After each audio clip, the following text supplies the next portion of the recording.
এবং স্কিনের প্রথম প্রোডাক্ট এবং স্কিনের ওই একটাই প্রোডাক্ট যে প্রোডাক্টটা মানে আপনার হয়তো গন্ধ নেই, রূপ নেই, কিন্তু ওটা যা স্কিনের উপরে কাজ করে আমি এখনও পর্যন্ত দেখিনি যে কোনো সেটা সিনথেটিকই হোক, কসমেটিক্সই হোক, কোনো প্রোডাক্ট ওইভাবে কাজ করতে পারে না আমার স্কিনের যে কোনো প্রবলেমে।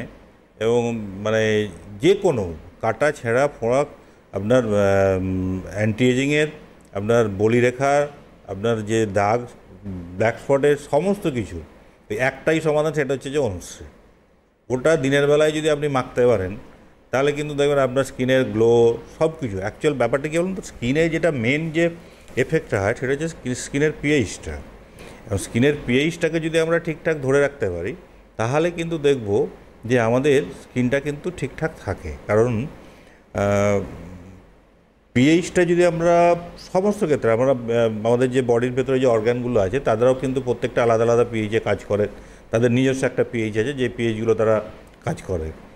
তো সেই হেতু স্কিনও আপনার একটা পিএইচ আছে যেটা 4.5 থেকে 5.5, অথবা অনেকে করেন যে 4.7 থেকে 5.75, এটা হচ্ছে নর্মাল স্কিনের পিএইচ। তো এইটা যদি আমরা রাখতে পারি, বজায় রাখতে পারি, তাহলে কিন্তু দেখবেন এই যে আমরা বলি না যে ড্রাই স্কিন, সেনসিটিভ স্কিন, আপনার অয়েলি স্কিন, এই সব স্কিনগুলো হয় না। যদি আমাদের অনুশ্রী একটা রয়েছে কি, ও আস্তে আস্তে করে কি যে স্কিনের পিএইচটাকে আস্তে আস্তে আস্তে নর্মালাইজ করতে থাকে। এবং নর্মালাইজ যখন করতে থাকে তখন কি হয়, আপনার ওই সেনসিটিভিটি, আপনার ওই ড্রাইনেস, আপনার অয়েলিনেস, এইগুলো কিন্তু আস্তে আস্তে চলে যায়। আমাদের